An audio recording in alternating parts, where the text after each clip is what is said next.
I decided I wanted to become a teacher and try to make change in education. Why wasn't there any classes about finances, taxes, business, entrepreneurship, none of that? I wish I had learned that in school because I was the kind of kid that did really well academically. Welcome to the Latin Wealth Podcast, a podcast dedicated to educating the Latino community about entrepreneurship, investing, and business.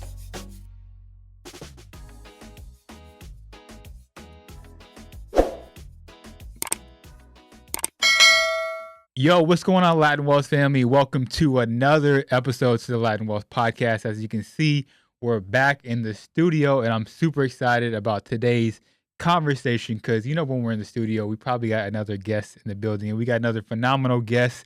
Before we introduce her, I want to give some background about our guest today. She's a financial expert, speaker, author. She serves as the Director of Educational Outreach at the NextGen Personal Finance. She's also a member of CNBC's Financial Wellness Advisory Council. She's the author of Mind Your Money, entrepreneur. Welcome to the podcast, Yanely, a.k.a. Miss Be Helpful. How you doing today? Thank you. I'm so good. Thank you for having me. Absolutely. I'm excited. Yeah, and I said this before we hit record, but shout out to you because we're trying to set this up, you know, a couple weeks prior. You hit me up on Friday. You said I might be in Dallas. I said, let's make it happen. Yeah. It was so quick. I couldn't even get a haircut. I had to throw the hat on good, today. You feel me? Good. But thank you. Get the realness. Right. Thank you for being here. Of course. We were just talking about, before we hit record, how you are Dominican. Mm-hmm. You are proudly from Brooklyn, New York. Right.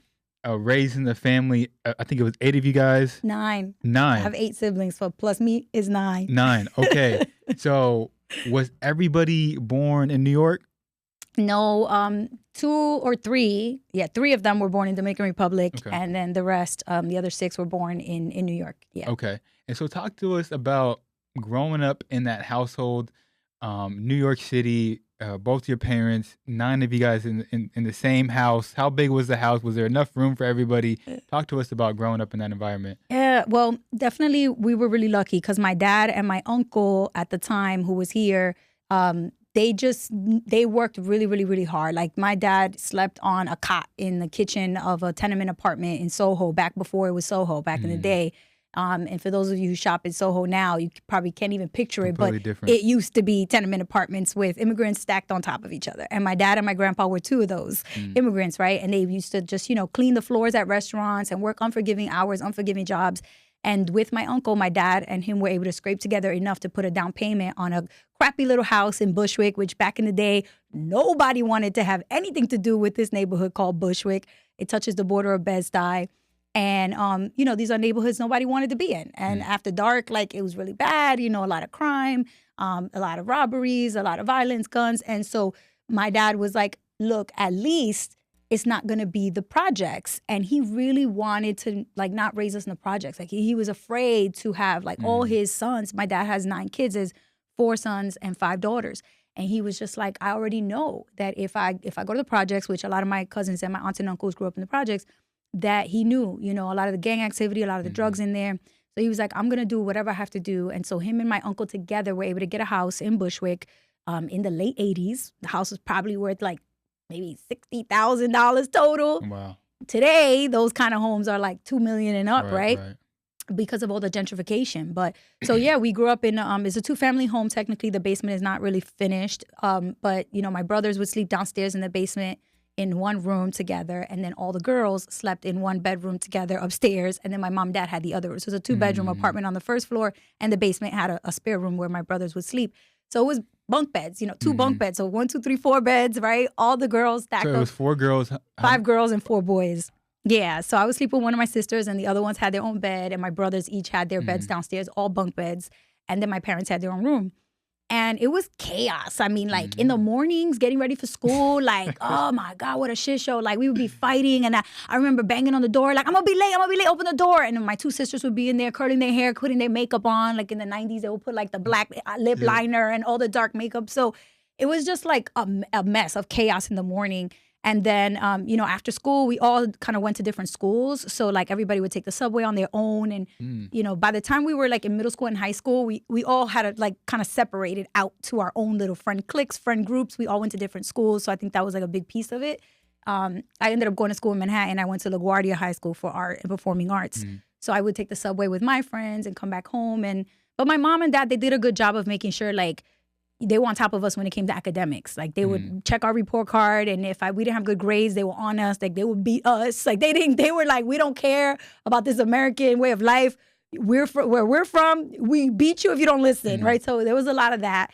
But I think that strict upbringing is why I am who I am and how I am. I'm not defending domestic violence or abusing your children, but the way my parents raised us was very much like there's expectations. You come home and you meet the expectations, or you meet the belt. So that's how my parents did their thing. That's how they survived with 9 kids, in New York. Wow. Okay. So talk to us about like high school. You mentioned that you guys had good grades. Were you a good student? What were you interested in? Talk to us about this. Yeah, I was definitely a good student in terms of like book smarts. Like I memorized. I have a brain for memorization. Like I just did. And even when I was in elementary school, my mom, she put me in a program with the librarian at the school where you had to memorize books like from the beginning to the end, word for word for word. And then you had to go to these contests where you compete against other students to story tell that book. And so you recite it out loud and you make different voices for the different characters. And then the judges were sitting there like American Idol, like, giving you a rating.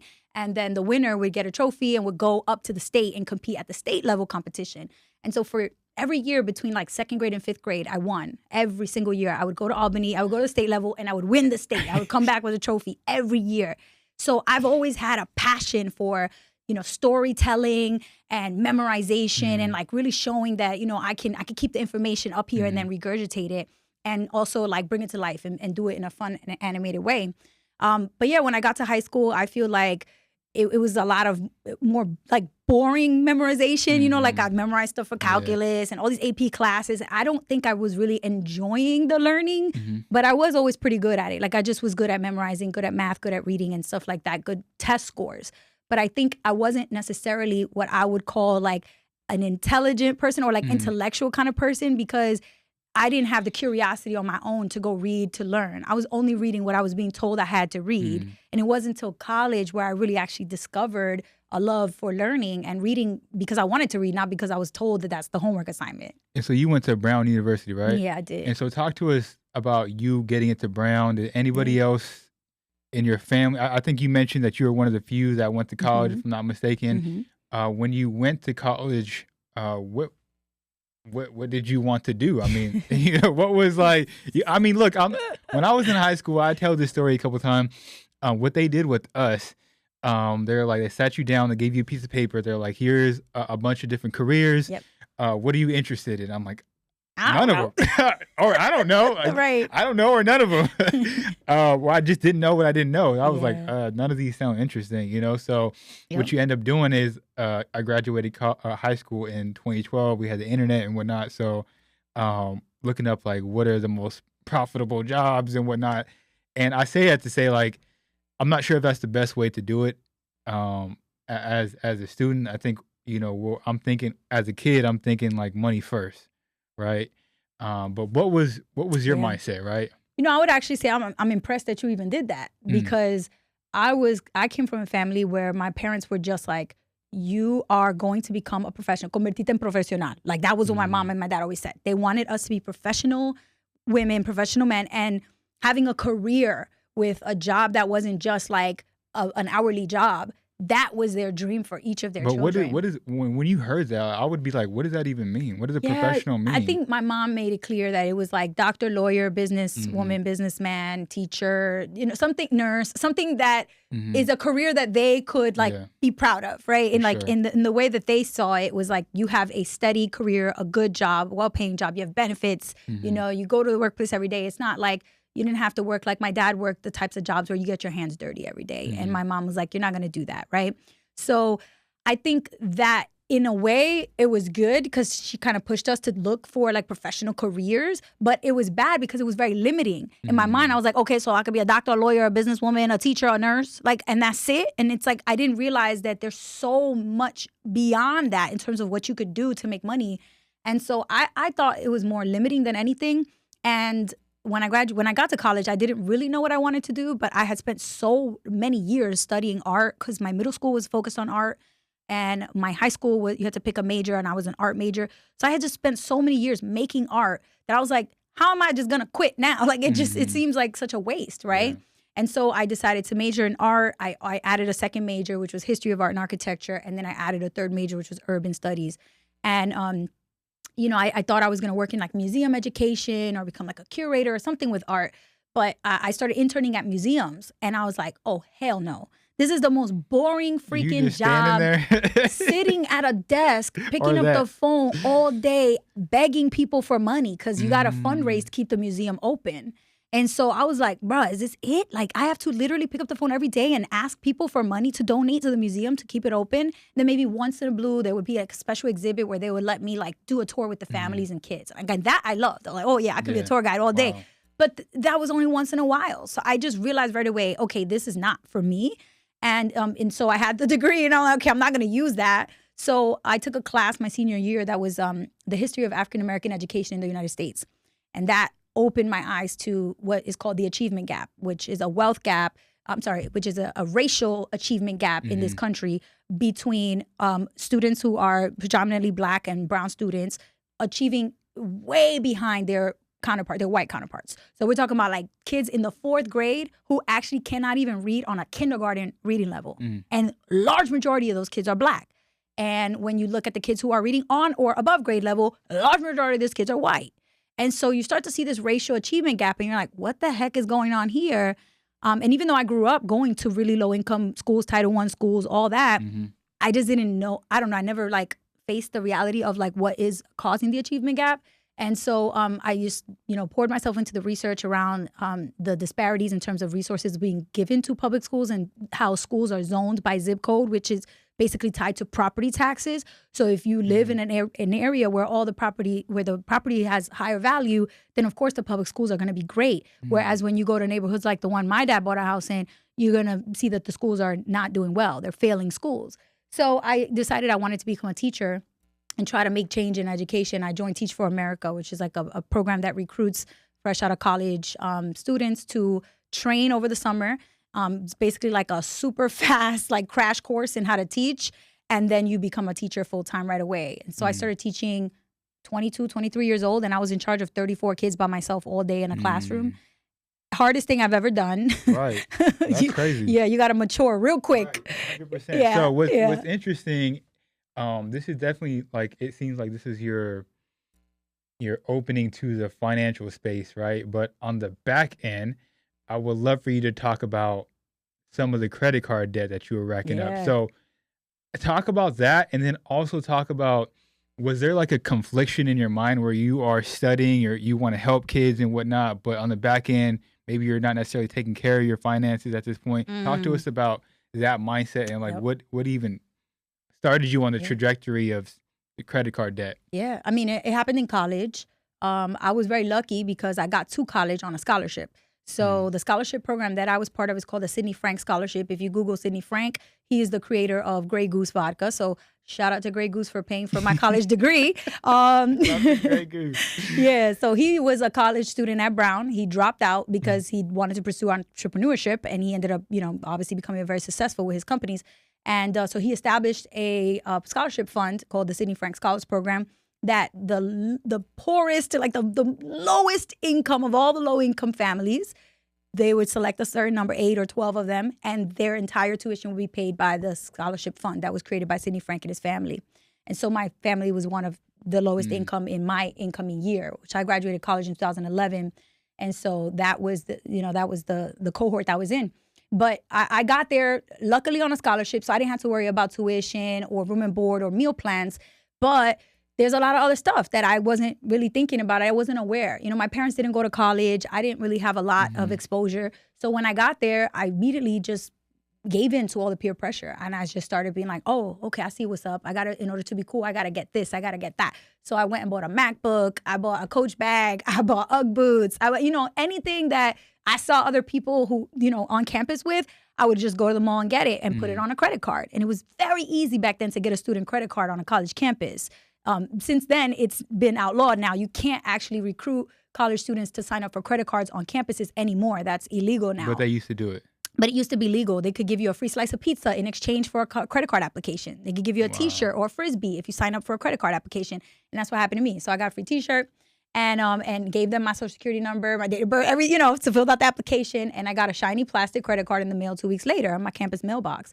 And that was when the credit card debt really started piling on, because at first I was using it, what I would say, responsibly, right? I bought my textbooks, I bought a laptop, things that I would say are needs for a student in college. But then I saw how easy it was to just leave the mall with stuff in a bag. And I was like, oh, lit. So I would go back to Forever 21, H&M. They got all my money. Right. And so then it became a problem. But I was just constantly telling myself, oh, when I graduate and I get a job, I'm gonna make good money and I'll be able to pay it all off. Mm-hmm. And I never considered what was the interest rate on those cards?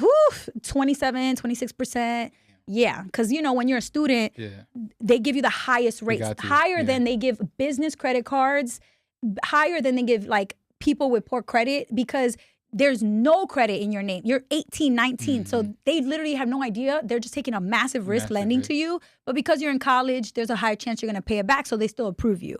But, the rates were really, really high. And so, and I got a second credit card, then I got a third credit card, then I got a fourth credit card. So I graduated college with 4 different credit cards. 3 of them were maxed out.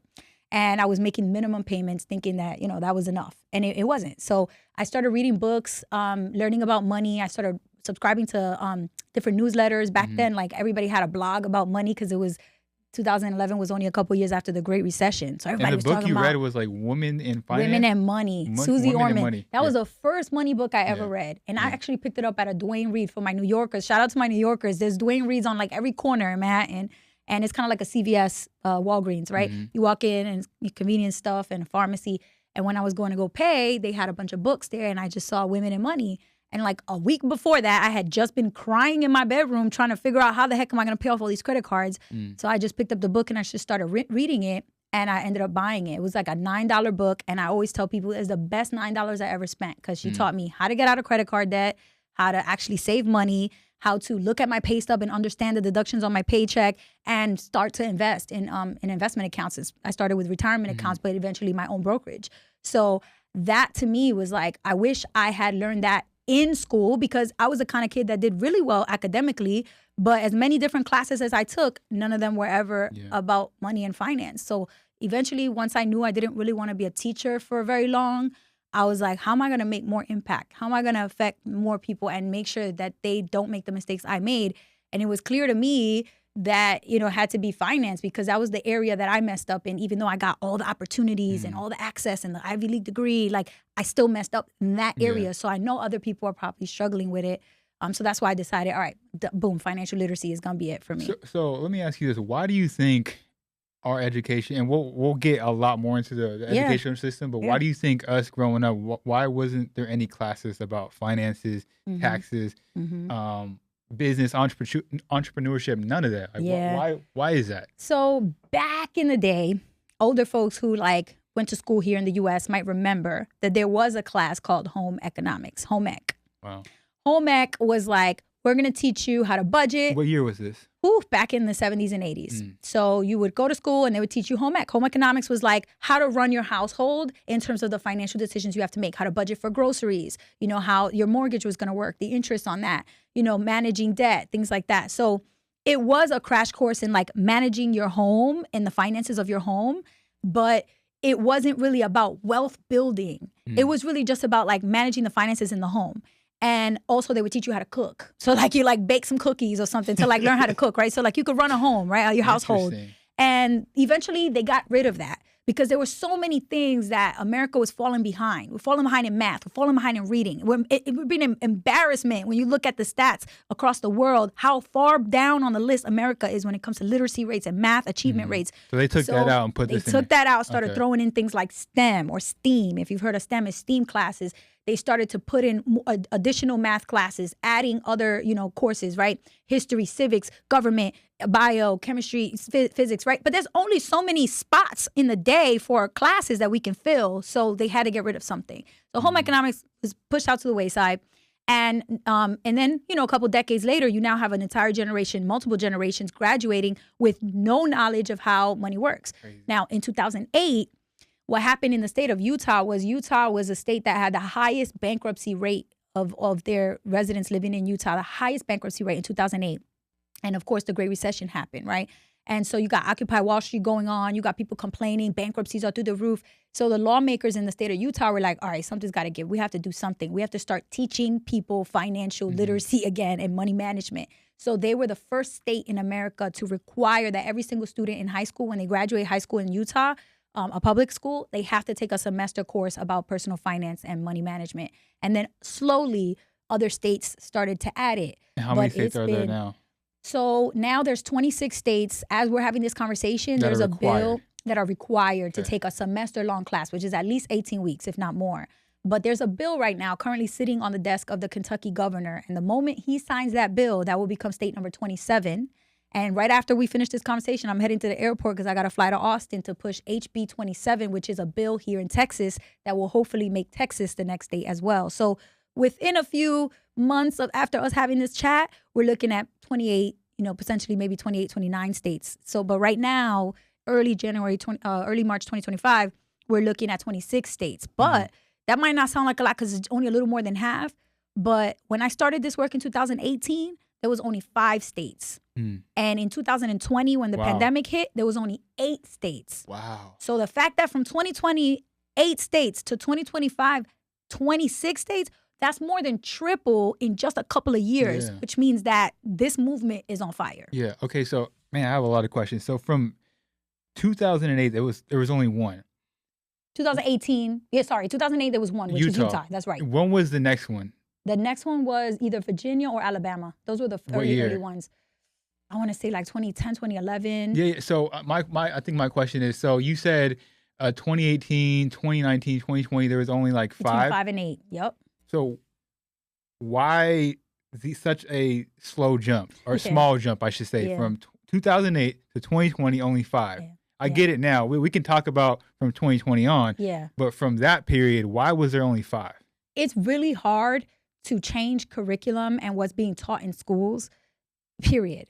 Is especially hard when you don't really have the buy-in from all the different key stakeholders at play. So the stakeholders are the education leaders, like the Department of Education, the school boards, the principals, the superintendents.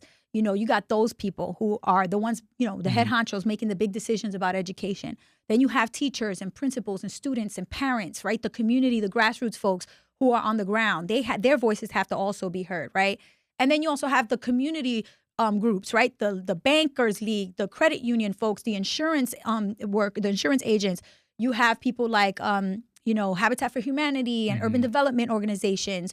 So all of these people have to be in agreement that this is super important and come together to fight for it, because otherwise it's just not gonna happen. And when it comes to really good things that are good issues, that's doing it because it's the right thing to do type of issue, if there's not somebody really fighting for it and pushing it and making it their number one agenda, their number one thing, it's not going to happen. The bill will die a silent death, right? And if anybody, I'm a 90s kid, but I definitely used to watch Schoolhouse Rock on TV when I was little. Schoolhouse Rock has a really good episode. Y'all can watch it on YouTube about how Bill, I'm just a bill on Capitol Hill, right? This is the process of how a bill becomes a law. Now, I do that at the state level, which is there's a lot more complications because, you have to go to every single member of the House Education Committee and every single member of the Senate Education Committee. So there's representatives, senators, some are Republicans, some are Democrats, and each one of them has their own agenda, their own thing that they think matters. Maybe it's nutrition education, maybe it's sexual health and education, maybe it's healthy food in schools, maybe it's violence, police brutality in schools. You literally don't know what it is that's driving them, and you have to come in and convince them to give the attention to financial literacy education. And the only way to do that is to get everybody in the same room. And in order to do that, you need a lobbyist, and lobbyists cost a lot of money. We're talking in some states, 10 to 15,000 a month on retainer. In the smaller states, maybe 2, 3,000, 4,000, 5,000 a month on retainer. And that lobbyist is going to be able to actually go to these senators and representatives and get time on their calendar for you to meet with them. If without a lobbyist, it's not impossible, but it's very difficult to even get the attention of a representative or a senator to give you their time of day. And so the lobbyist is who ensures that you can actually find a representative that's going to champion the bill, that's going to author the bill. In Texas, we have Linda Garcia and Rep. Ken King, who are championing the bill here in Texas. And who we had on the podcast, Linda Garcia. Shout out to Linda Garcia. Representative Linda Garcia. But yeah, I mean, you need somebody like her, somebody that cares about this issue, and it's the hill they're going to be willing to die on. Like, this is my thing, this is my issue. And when you have somebody like that, and then luckily have a lobbyist who gives me access to people like her and give me access to their time, that costs money. So I'm very fortunate to work with an organization that has an endowment fund that uses the money to hire lobbyists in different states. Right now we're working in Colorado, Texas, New Jersey. But if you don't have the money to be able to push this, it's just not really going to happen, because people don't only do the right thing because it's the right thing to do. They do it because, there's a lot of pressure from a lot of parties that care about it. They're getting emails from teachers and students every day, right? I rally teachers and students, thousands of them, to send emails to senators, send them templates. I help them understand the bill so they can actually advocate. And without all of that noise, it's too quiet, they're not going to pay attention to the issue. Wow. And so from 2020 on, what was the shift? Was it COVID? Yeah. What was the shift? I think it was a little bit of COVID in terms of like realizing that this reminds us of 2008 all over again. And at that time, states started to make these kind of changes. 10 years after 2008, when Utah implemented the requirement, they did a 10-year longitudinal study. That came out in 2018, and the data shows that the students who did have the class were much better off financially. They had higher savings rates, they had better credit scores, they had lower interest rates on debt. When they did take on debt, they specifically shopped around and compared loans and student loans. They didn't take private loans as much. They took federal loans first because they come with lower rates. The crazy thing is that's only a semester. You said 8 weeks? And that's only 18 weeks, right? 18 weeks. Semester, right? Yeah. So imagine if you study more. So I think that report, it's a state auditor's report out of Utah. We were able to use that report to show other states. Look at the result they got in 10 years in Utah. Yeah. If you can do this for your state, right? If you can do this. And I also think it depends who you're talking to, right? Like in NGPF, the organization that I work with, NextGen Personal Finance, it was founded in 2014. So anything before 2014, we weren't really involved. But giving free curriculum, free teacher training, between 2014 and 2020, that's 6 years of a lot of progress being made. Then in 2021, we created an affiliated nonprofit called the NGPF Mission 2030 Fund. And that's where the endowment fund pool of money can be used for political causes, for lobbyists, for things like what I do now with that organization. And I don't think it would have progressed as fast without the team that I work on, not to like toot our own horn, but the truth is we're throwing money at the issue. We're actually hiring lobbyists. We're actually traveling. I'm hopping on a plane, going to Austin, going to Denver, going to, all of these different state capitals, Tallahassee, to talk to these lawmakers. And if I don't show up and do it, it's just not going to happen, because there's really nobody else fighting for financial literacy education out there like that. So what is the end goal? All 50 states to be okay? The organization is called NGPF Mission 2030 Fund, because the goal is that by the year 2030, all 50 states will have a requirement. And I know a lot of people go, oh, okay, well then in 2030, all the states will require it and that's it. No, in my mind, I think that's the first phase. I was just going to tell you, I was going to ask what happens after that, because in my mind, before you said 2030, I'm like, okay, the way you guys are moving, by 2028, 2029, it should be all 50 Almost states. Every state, I would think. Right. So you said 2030. What happens after that? Yeah. So after 2030, we're going to circle back to how your introduction to financial literacy. Yes, I want to come back to that. For sure. But I like because that's really how this whole thing started in terms of me getting passionate about this work. But so I think phase one is everybody has to have a standard for what's being taught, which is financial literacy being taught for 18 weeks minimum or more, right? Once that's happening, that's the first phase. So by 2030, we will be able to say, finally, every state is teaching financial literacy before you graduate high school. So what's being taught right now? It depends on the state standards, but there are national standards. If anybody's curious, like the national standards for financial literacy, you can just Google national standards financial literacy, and a document will come up that the Council for Economic Education and Jumpstart created, which is like spending money, earning money, banking, budgeting, taxes, insurance, investments, all of these big buckets, the topics that have to be taught, credit management, right? Credit scores. So those are the big buckets and big topics. Now, at each state level, they can either decide to use those national standards or they can create their own state's standards. And most states are going to create their own. So in Texas, they have the TEKS, Financial Literacy Standards, which is PFL, Personal Financial Literacy. And those standards have a little bit more like entrepreneurship, careers, but all the other things too, banking, budgeting, credit, insurance, taxes, investing, all of that. And so it varies state by state a little bit, but there's the main foundational lessons about money are there. And so I do think that the key is that first phase is let's make sure all the students are understanding, learning those fundamentals. The second phase is quality control, right? Like if you now look at how it's being taught, is it like kids are being put in front of a video, press the play button, and then the teacher's reading the newspaper while the students are watching boring videos about investments and taxes and budgeting? That's not going to work. So the next phase is how do we make sure it's being implemented in a high engagement way, in a way that the students are actually having fun while learning so that it can actually stick. What does that look like for you? Well, what it looks like for me is it actually is hands-on. So like one of the reasons why I love the work that I do with NGPF, NextGen Personal Finance, is because the curriculum is hands-on. So I'll tell you my favorite activity is called Let's Make a Mutual Fund. So we teach students about investing. Of course, they all want to know about stocks, right? Individual stocks. So they come into the classroom. Every single student at the door is getting an index card. The index card has the name of the stock or the company, the ticker symbol for the stock, the industry or sector that stock is in, the performance, the percentage of the performance over the past 12 months, and then and the date like at the bottom, so you know like the 12-month time for that performance. Okay, so then they immediately, if they know the company like Disney, boom, they know Disney. If they see a company that they don't know, then they have to go research it, right? So now immediately they're starting to learn about companies they probably never heard of, right? Then once they each go around like, oh, I have this company, it's in this sector, this is what they do. Then they have to find a partner. So they walk around the classroom and find a friend, and usually they just go to their bestie like, oh, man, what you got? What you got?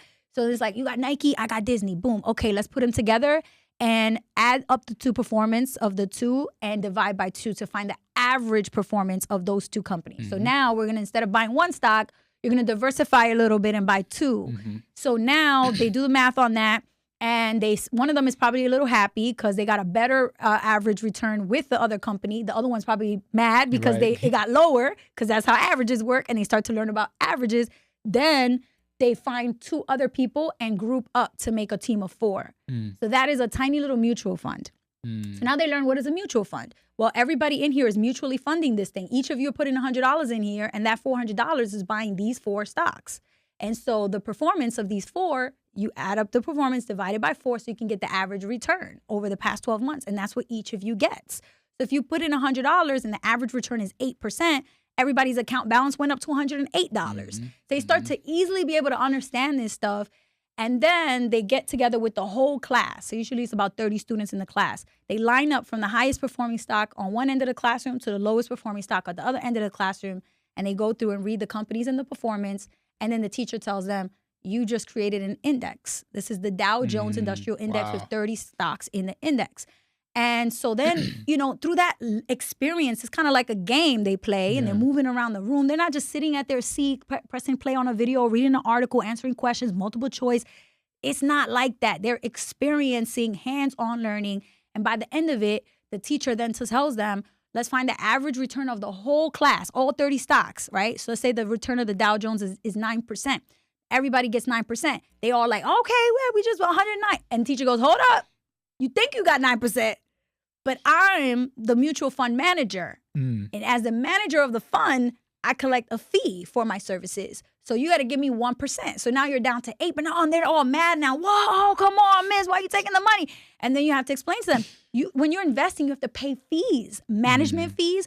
And when you look at an ETF or an index fund, that's called the expense ratio. So you want to prioritize low fee funds so that you keep most of your performance instead of giving it away to high costs and high fees.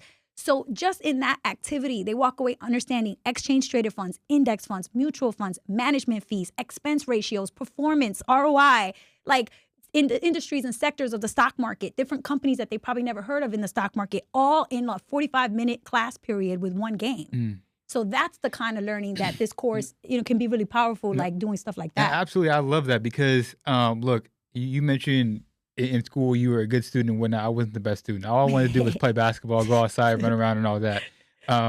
But when I got to college and I started taking my entrepreneurship classes, I took entrepreneurship classes, believe it or not. It was everything shift for me. I went from like a 2.0 student to a 4.0 student on the fact because everything in those classes was interactive. Yeah. It was hands-on. Yeah. The way we would sit in the class, the way the chairs were, everything was completely different. It was not the normal. Yeah. And everything was hands-on. And it forced me to really engage with the class. And I remember like I actually liked the teacher, which was rare for me. And but man, I think that's phenomenal. Yeah. That's a phenomenal and it's probably example. because it's something that you felt like you can actually use this. You know, like when you got students in the hood, when you got students living in Bushwick and in the Bronx and Brooklyn and Staten Island, you know, they're sitting in a class learning about the mitochondria, the powerhouse of the cell, and they're just thinking in their head, when the hell am I ever going to use this crap? Right. Versus when they're sitting there learning about how to open up a brokerage account and buy an index fund and look at the expense ratio and get a low cost fee fund, they can do that the next day, or they can do it alone at 18 years old, or they can have a parent or a guardian help them do it if they're under 18, and they can open a custodial Roth IRA or a custodial brokerage account. I mean, and I'm thinking about the example you gave, even outside of the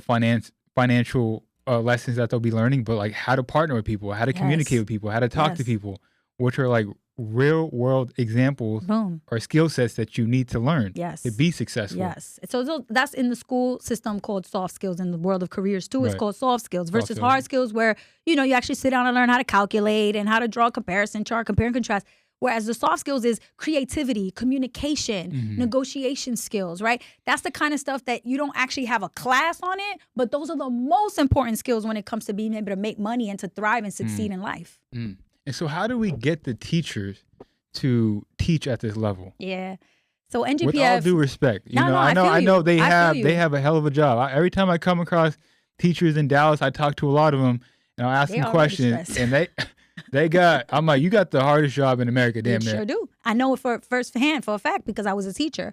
Now, the organization that I work with, I'm not gonna act like they're like, you know, the only ones doing this work, but I'm a little biased and I will say, you know, it's the best organization to do this for sure, hands down. Because what's the name of the organization? NextGen Personal Finance. NextGen, okay. So NextGen Personal Finance is the side that does the curriculum and the teacher training, and then the NGPF Mission 2030 Fund is the side that does the political lobbying and get the bills signed into law. Now, on the NextGen Personal Finance side, we actually train the teachers. Because we understand that you could give them the curriculum, you can give them the lesson plans, and you can hype them up, but if they never learned this themselves, they have knowledge gaps. They don't understand stocks and bonds and index funds and ETFs. How are they supposed to teach it? So we actually have certification courses that the teachers take. They're about 10 hours per course content. So 10 hours for credit, 10 hours for banking and budgeting, 10 hours for investing, 10 hours for cryptocurrency basics, 10 hours for taxes, 10 hours for insurance. And by the time they complete all of them, what we call them a distinguished educator, and we give them an award. They earn money, they earn stipends, they get paid for every 20 hours that they complete, they get paid. Because the truth is, look, a lot of times they're doing this on Sunday at home with a cup of tea in their pajamas. They're doing it after school when they're already done with dismissal, and now they got to go and open up their laptop and keep working on themselves to make this class good. So we pay them to complete the training, and we provide the training. So the training is really high quality.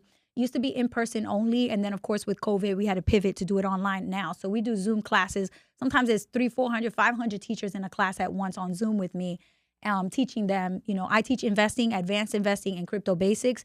A lot of my coworkers teach the other topics.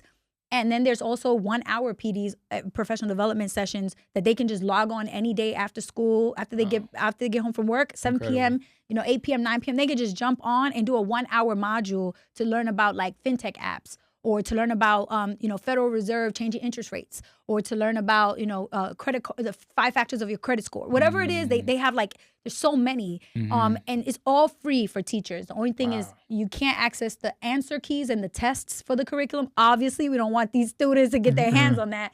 So the teachers have to create a verified account. They have to prove that they're a teacher, use their teacher email address, show the school they work at. Once we verify they're really a teacher, we give them access to the answer keys and the tests and the assessments in that. And then they have everything that they need, the curriculum, the training, everything they need to get this class going. And then, of course, there's others out there. There's Jumpstart, there's Junior Achievement, there's Council for Economic Education. All of these organizations are also doing really great work. It's just that, I'm not going to lie, they haven't been putting as much time and effort into this as we have. We came along in 2014, and since we've come along, it's really taken off. And a lot of these other providers, they're doing great work, but when you go to their website, it got a webinar on there from 2017. I'm like, why are they not, our website is like, today, we have a training at 4 p.m. Join us today. Like, it's very up to date and relevant to what's going on today. So all 50 states, stage 1, stage 2, implementing at a high level. That's right. Is there a stage 3, 4? Yes, definitely. I would say the last stage is stage 3, which is to actually evaluate what's happened, to do what Utah did, the 10-year longitudinal study. Because when it's done with a standard across the country, done with a high quality delivery and high quality implementation, then you're going to start to see the results. And what you want to do is actually measure those results, compare the students who had access to the course to the students who didn't, and be able to show the measurable outcomes.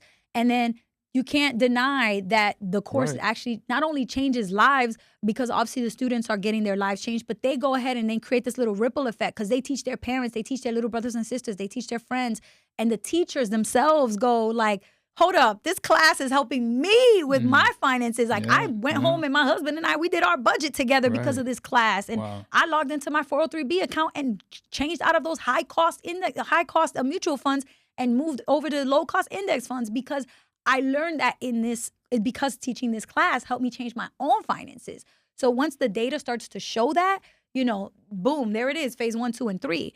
But right now we're definitely in the early parts of phase 1. We still have 24 more states to go. And it's a lot of work. It's a lot of work because you got to convince a lot of people. There's a lot of folks who don't want this to change, not necessarily because they don't believe in it. They do believe in it. They say themselves, financial literacy is very important, but they just don't think that it should be a whole class for its own content. They think it should be like sprinkled into social studies or like sprinkled some money lessons into a math class. So what do they think is important? I mean, they think it's important to connect it what's called cross-disciplinary education, which is to cross disciplines like math and civics and money, all kind of mix. But in our experience, the work that we do, the research proves that that's not effective. Imagine trying to learn 2 or 3 different things all at once, crossing them over. It's best to dedicate the full semester to personal finance. And of course, you can make some math applications. Like you can show students like, hey, remember when we did y equals mx plus b? Remember when we did y equals mx squared plus b? Like that curve, that exponential function, that's what happens to your investment account when your compounding is exponential. So you can start to see, exponents and exponential functions is basically what happens when money compounds in the stock market. You can make those connections with math and money, but you still need to teach the money separately by itself in a whole standalone course because otherwise it's not going to get taught in a way that is actually effective. It's just hard because there's no time. How are you going to teach banking, budgeting, taxes, insurance, investing, all of these topics in another class that has its own topics? Like, I'm just going back to like the effort level. Like, okay, you're giving 10% effort here, 10% here, 10% here. Right. If I have energy, okay, finances, we'll give 5%. Exactly, you know what I'm exactly. saying? Let's be real. Like, if you're a teacher teaching seniors, usually they'll teach the course up to the point where they have an exam of some sort, whether that's like a state exam or like an AP test, right? Once that test is over, we all know what happens. Everybody is done, mentally done, checking out, sometimes physically done. They don't even come to class. Senioritis hits hard. And that's when a lot of teachers go, okay, now we have some free time. Let's start teaching financial literacy here. It's like, bro, that's not really going to do it justice and it's not going to work. And then what's going to happen is 2-3 years later, they're going to start to show, the students are not actually improving their financial literacy. So financial literacy doesn't work. And it's actually not that it doesn't work. It's that you took an ineffective route and you did a plan that was half-assed instead of dedicating the full semester from the start of the year to the end of the year to this topic in a way that is actually going to be effective. So a lot of that is what I do is like talking to the senators and the representatives and helping them understand that because other people will come in and tell them it's okay. It's already in social studies. We have it in the social studies standards. We teach them about financial literacy. You don't need a separate course. And then they go, oh, okay, cool. That sounds good to us. So then we have to come in and go, no, don't get it twisted. So that's it's like educating the lawmakers and really helping them understand what's really going on. Yeah, I'm fascinated by this conversation because growing up school, I don't think I've heard the word financial literacy, entrepreneurship. I didn't hear none of these words till I was like 20. Same. 21. That was younger than me. I didn't hear about them until I finished college. And I had to go find it on my own because I was a mess, right? And it's so sad. I do think this new generation coming up now is a little different because the TikTok and the Yeah. Instagram, the hashtags, generational wealth, stock market investing, Yeah. stocks 101, that is taking off in a way where you got 15-year-olds who are already watching TikTokers and Instagrammers talking about the stock market and money and credit. Like, there's early exposure now because of social media, but we still got to make sure that we teach it in school, because a lot of the stuff happening on social media is real scammy, and we're not trying to have these kids trading Forex at 15. They need to learn the fundamentals before they go playing around wasting money on penny stocks. Yeah. So let me ask you, I don't want to move too far off this conversation, but I want to talk about artificial intelligence. And there was a article that I was reading. It was like a 138-page article or report about somebody that used to work at OpenAI, and she was kind of pulling the curtain back on like what's to expect it by 2030.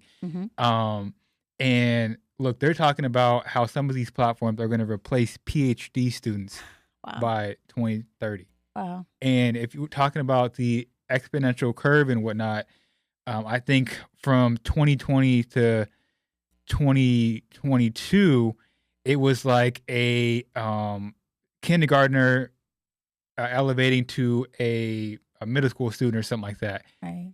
The curve from 2022 to 2026 is going to be middle school student to PhD. Right. 2026 to 2030, you out of here. Yeah. You saw what I'm talking about? Yep. I feel you. What are your thoughts about artificial intelligence? Are we thinking about integrating this into the school system, teaching kids about it? How do we make sure that our kids don't get left behind? What are your overall thoughts about this? I'm not seeing a lot of it in education. I'm actually, sadly, I'm seeing a lot of a fear of it. Yeah. Especially in K-12. My work is in K-12, right? I think higher ed, they're starting to embrace it, right? And they're like, oh, we're going to have to teach them how to use AI so they could thrive in these new careers that are going to come up, right? But K through 12, it's like, I don't know. I hear a lot of teachers who are afraid of like students using AI to cheat, students using ChatGPT to write essays and stuff. And that's the negative aspect of it. That's all they're harping on. Instead of thinking about, oh, like, wait a minute, how can I use this to show them how to better research, how to better make an argument, how to be better debaters, how to better negotiate, how to, like, anything that you need in life, AI can be your intern, your assistant that you don't have to pay. Like, this is the power of it. But I don't think a lot of teachers understand that that's the use case for it, because they don't use it themselves and they fear it. So I do think, unfortunately, K-12 right now is really lacking in the adoption of AI and finding really cool ways to bring it into academic subjects and into the classroom. But the good thing is fintech has already started doing that. Back in 2011, 2010, around 2009, around there, we already had robo-advising platforms like Wealthfront and Betterment, who are already doing artificial intelligence in finance from all those years ago. It was obviously early phases, but that's AI right there in fintech, in finance. So finance and technology come together, and that's where you get fintech, right? So you're going to see that. So if teachers are teaching financial literacy, by design, the students are going to be like, oh, there's apps that can help me pick ETFs that are low cost and high performing. Oh, there's apps that can help me lock my credit card when I already spent 10% of my limit. Oh, there's apps that can help me, that text me when I've already reached my budget for the week. There's apps. So I think AI is going to be utilized to help students with like the nudging and the psychology and like the little automations that help you get better at finance. But I don't know necessarily, I'm not going to be able to say with confidence that I'm seeing it come in through a wave into the school system, at least not in a way that I think it has the capacity to. I think there's just too much fear right now among K through 12. Yeah, that makes sense. And look, I was reading that article. That's the first thing I thought of was kids. Like, if I don't have any kids right now, but if I did, I'm like, yo, these kids, they about to get left behind if they don't know how to use this. True. It's very true. But I think it's hard because the fear is immediately that they're going to be replaced by it, rather than thinking about how they can utilize it to be better at what they do. Now, I'm not going to sit here and deny that there's going to be a lot of job loss because of it, 100%. But I always think there'll be a lot that are created. For sure. Like, I see it as more of a reframe than like a complete shift in terms of like a disproportion of people losing work. Like, yes, but there's going to be new types of jobs created. So at the end of the day, this next generation is going to have the opportunity to train up to fill those new jobs in demand. And whereas older generations, like my father, right? Like when Uber and Lyft came out, my dad, he was a taxi driver for like the past 20 years, right? Or 20 years before he retired.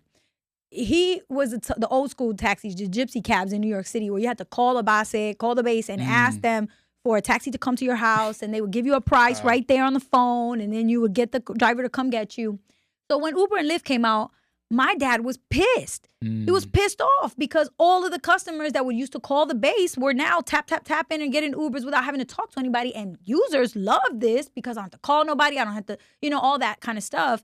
Whereas the drivers, the taxi economy, I mean, it shifted so much. You see a lot of people like my dad who just had to retire, were forced pretty much to exit because my dad, he's not tech savvy. He was not about to learn how to use these apps. He's done, right? He was out.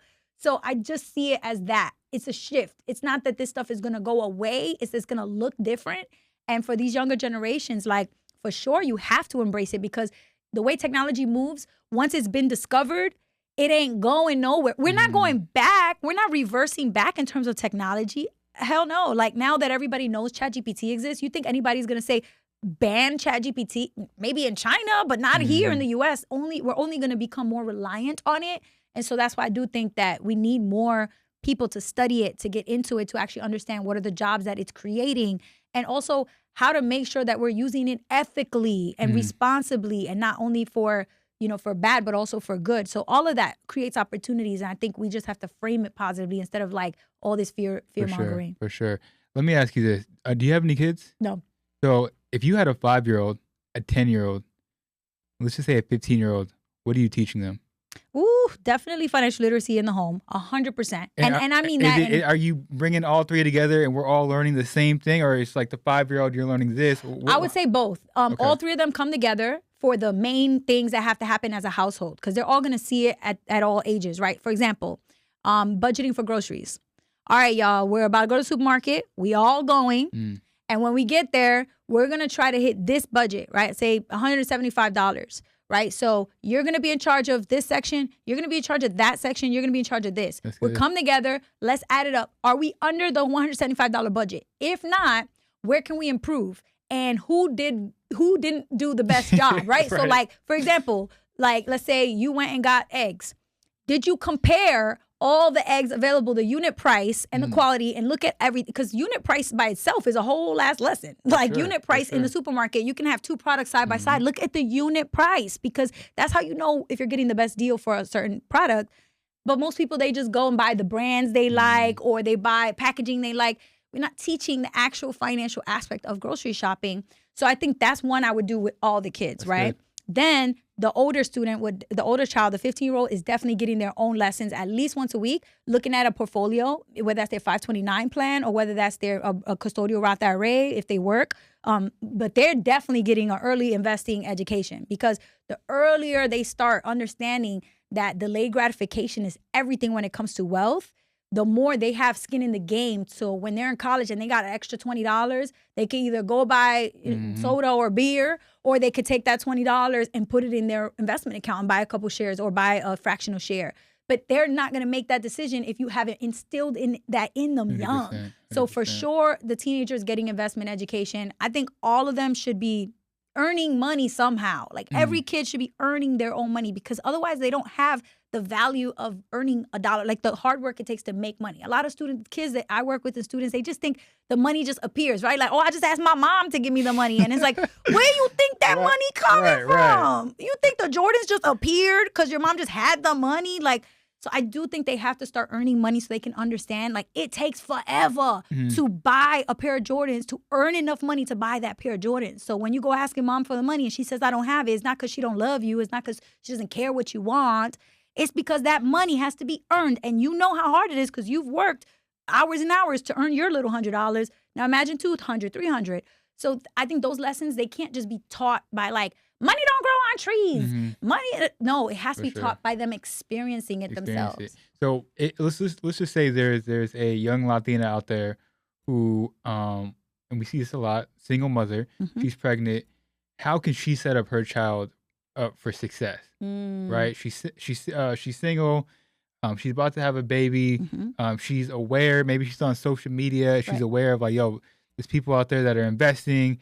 How can I set my child up for success? What are like 2 or 3 things you would recommend? Before I get to the child, I mean, as a woman, as a Latina woman, I care about her first. Yes. Take care of you first, mama. Like you can't help nobody, not even your baby, if you don't take care of you first. So before you even say, how can I set my child up? The first question is, how can I set myself up with the fundamentals and the basics so that my child is not having to then take on the burden of taking care of me? Because that's what, like, for example, with me, my parents, like, I manage everything for them because they literally had nothing for retirement, and their little tiny Social Security checks that they get is not enough. So I literally do everything with their money. I manage everything, make sure all the bills are paid. I set everything up on auto pay. I give them a weekly allowance. When I was on my way here, I got a WhatsApp voice memo from my dad talking about, can you put $35 in my checking account because I got to buy this and that, So it's funny. It's funny how the roles reverse. Like my parents used to take care of me. Now I'm taking care of them. I mean, that's but that's how it happens, right? Happens. Now, if my parents were financially independent and financially stable, it would be a very different dynamic, Luckily, I've seen that. Like, I witnessed it because of my boyfriend. His parents are a lot more financially stable. They were entrepreneurial. They got into rental real estate and also owned businesses. And his mom is a CPA. So I see his relationship with his parents, and it's like, they are like mentors to him versus my parents.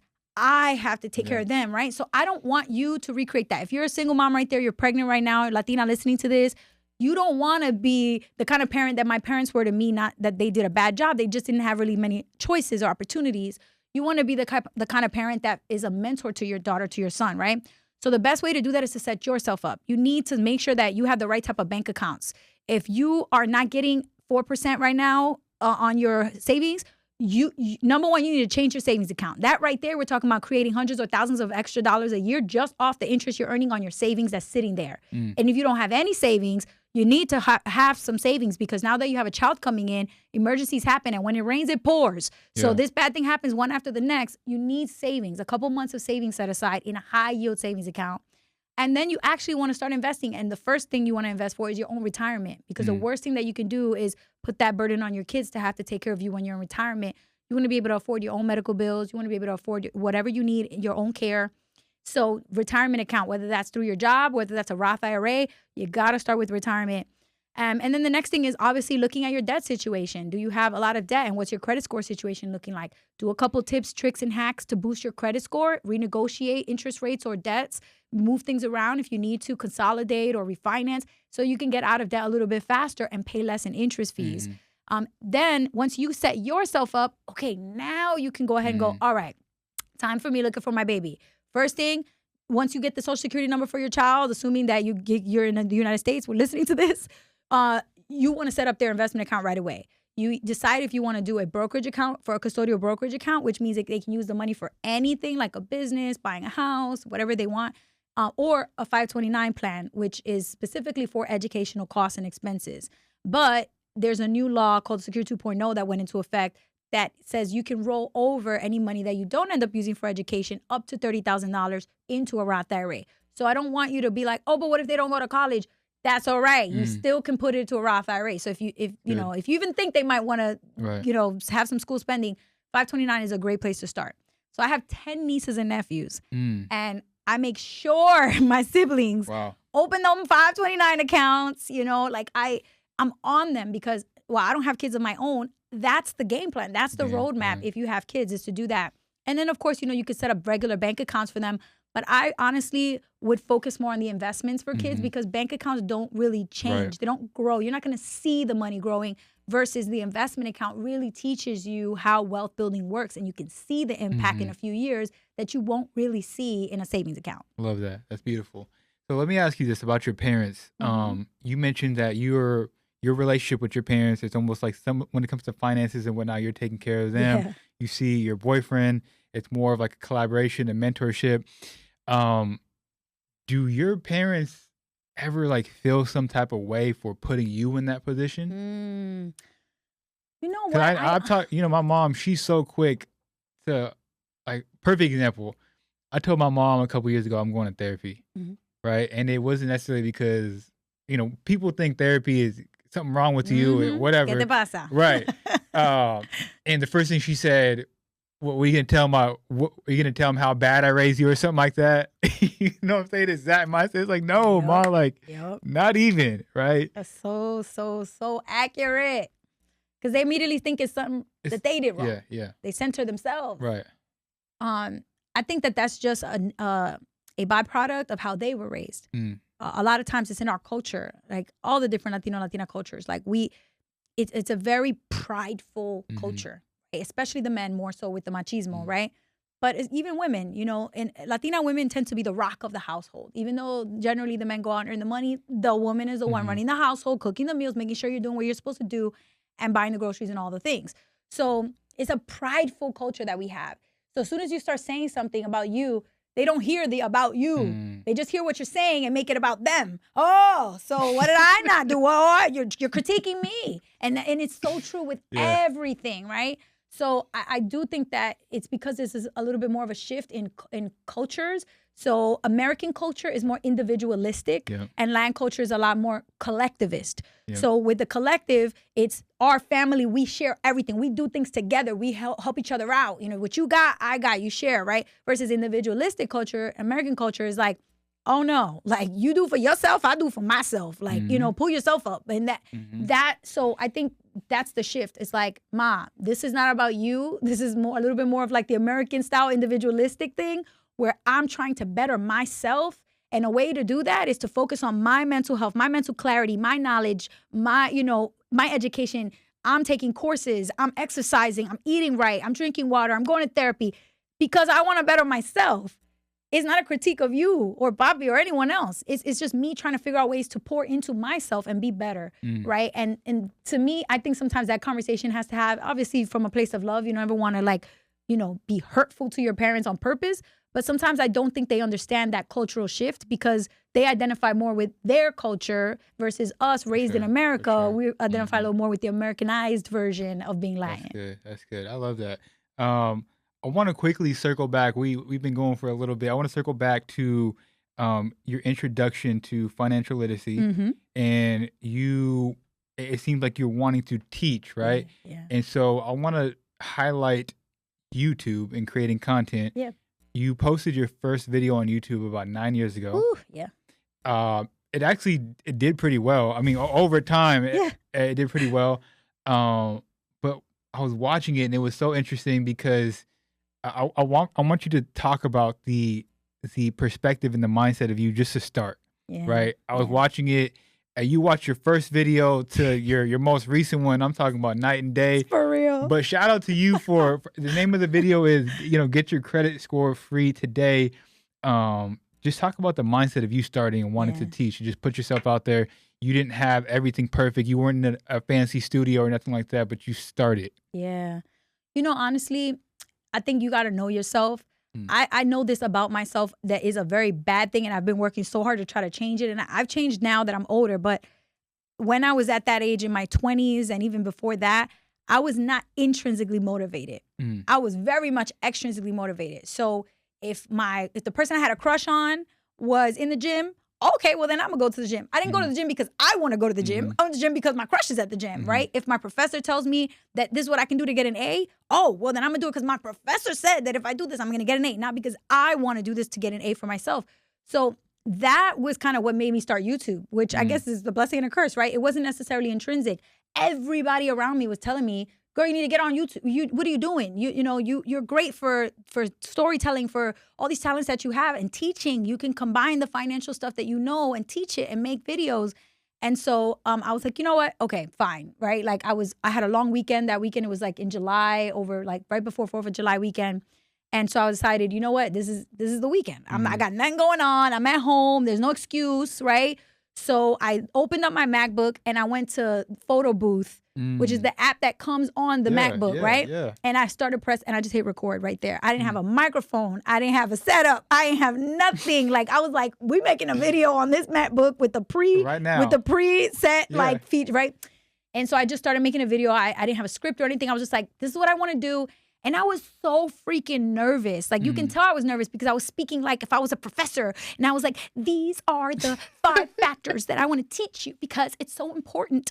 And like, I was trying to be so professorial and accurate and everything. And it's like, I feel like oftentimes that's the pressure of trying to like be on camera and create this persona. And over the years, I've realized people don't like that shit. Nobody likes that. They like you. They like the authentic you, like be you. And so I've had to like loosen up and just actually show who I really am more. And that's actually what has helped me grow as an influencer to actually get deals with a lot of sponsored, brands and get speaking opportunities that pay, 5-6 figures. That wasn't happening when I was putting on this, front in this show to sound a certain way. You're not a news anchor, bro. Like you're trying to relate to people and share what you know. So the more authentic you are, the better. And thank God I did that because of YouTube, people started to see the content and they were like, oh, okay, you know what you're talking about. Why don't you come on over to the community center, come to the church, come do workshops over here. And then that's when I started doing financial literacy workshops that led me to actually start teaching teachers, right? If I had never posted that video, NextGen Personal Finance would have never found me. I never would have realized that I could actually change laws and do financial literacy education legislation. Wow. And I never would have wrote a book. Yeah. So it just is, really come full circle now looking back. Yeah, coming full circle with the book. Did you happen to bring a copy by any chance? I didn't. No, don't worry. I would have brought you one. I would have signed it for you. We'll put a little picture of it right here. It's called, name of the book is called, don't tell me. I have it written down. Don't tell me. What's the name of the book? Mind Your Money. Mind Your Money. I had it in here somewhere, but Mind Your Money. Yeah. Quickly talk to us about like what was the inspiration for writing that book? Yeah. So I kept getting comments on YouTube like, do you have a book? Do you have a book? We're gonna get your book. Like, and I would go speak at events where I would be hired to come speak at a conference or at a workshop or whatever. And after the workshop was over, people would line up to come shake my hand, talk to me, go, do you have a book? Can I get a book? And I'm like, bro, if one more person asks me, do I have a book? I'm going to say yes. I'm going to say yes, book is coming soon, right? Like, soon. Because that's, if you notice there's a demand for something, like at some point you just like, all right, yeah. So I started writing the book purely because subscribers and followers kept asking me, do you have a book? And I kind of have a love-hate relationship with YouTube. I love it for the opportunities given me. I enjoy it. But during COVID, man, it was rough. Like, I am a very social person. I could talk to you for 3 hours, Chris. Like, we could literally go. I'm very social. I'm a social butterfly. And COVID was, like, really rough because I was just at home. It was just me and my boyfriend. I wasn't able to socialize. So it was just making video after video after video became so, like, it became like a chore. And it wasn't fun anymore because I actually wanted to have real FaceTime with people. Yeah. So once COVID ended, I was like, we outside. Like I started to book in-person speaking engagements. I did my audio book. Like I started getting out there because I missed that like human connection so much. Sure. And so I kind of like let the YouTube start to slow down a little bit because I realized like what drives me and my passion is connecting with real people. Yep. So that has, a little bit shifted my career. And also thank goodness that speaking happens to be a really nice income generating source of money. Like you can get paid a lot of money to be a speaker. So that has definitely helped in terms of like, oh, this for my business is actually really great if I shift my attention to speaking. But no, I mean, I'm always going to make social media content. It's a great way to find people, to connect with people, to just give tidbits of information. But yeah, I mean, YouTube and the book came from people kind of telling me like, you should do this, and do you have a book, right? Love that. I love that. Okay, awesome. So we can start wrapping this thing up. Like you said, I can talk to you for a couple more hours. I'm gonna be honest. We gotta do a part 2 in Miami. Yes. All right. Done. Like I'm gonna hold you to that. No, I gotta pull up on you and do like a part 2 for sure. Yeah. And no, this was phenomenal. This was great. I have notes here, but I wasn't even paying attention to them. We're just engaged of what we were talking about. I'm gonna let you go in a second. I always ask my guests before they leave, who is one person that needs to be on the Latin Wealth podcast? Ooh. The only rule is you got to know them. Okay. Like personally. We already had Linda Garcia on, so you can't use her. We can't say her. Okay. Who else would you recommend to have on the platform? All right. So one day, quick story for why I would say this person. One day I woke up and I opened my phone and my Instagram was blowing up. I mean, follow. For people were following me left and right. I was like, what is going on? What happened? You said, what did I do? What did I say? What did I do? What did I say? I thought it was a viral post that happened. Right. It wasn't me. Cindy Zuniga posted, she goes by Zero Based Budget on Instagram. Cindy Zuniga has a book called Overcoming Debt, Achieving Financial Freedom, 8 Pillars to Build Wealth. She had just paid off $200,000 of student loan debt from going to law school. And she's a Latina from the Bronx. And she posted videos saying, the reason why I was able to get serious about paying off my $200,000 of debt is because I found videos from this girl named Yanely, who's known as Miss Be Helpful. Y'all should go follow her. And all of the people who follow her, like her Instagram following is huge, started coming over to my page, following me, saying, oh, I came here because I found you through Cindy. And now Cindy has an incredible book doing so well. Obviously, she has a really good, a big following of her own and a platform called Zero Based Budget. And her business, Zero Based Budget Coaching. She's a former lawyer. I think she's actually back practicing law again. But her story is incredible. And you definitely want to have a conversation with her because she's one of those Latinas out there who's really aware of the gaps and creating that content to really help educate our people. So I would say Cindy Zuniga, and that's my girl. I really love her. Cool. We might have to connect us with her. We would appreciate that. Where can the people find you, reach out to you? I feel like this is not going to be the last time that we talk because there's so much more I want to get into. Yeah. But for the time being, where can people reach out to you? Yeah, I mean, all the socials, Instagram, YouTube, Miss Be Helpful, MISSBE Helpful. And if you want to email me, it's just missbehelpful@gmail.com. If you want to get a copy of my book, Mind Your Money, go to mindyourmoneybook.com. And we'll link everything in the description of this podcast. And you guys know where to find us at Latin Wealth everywhere. It's your boy Chris. We'll catch you on the next one. Peace.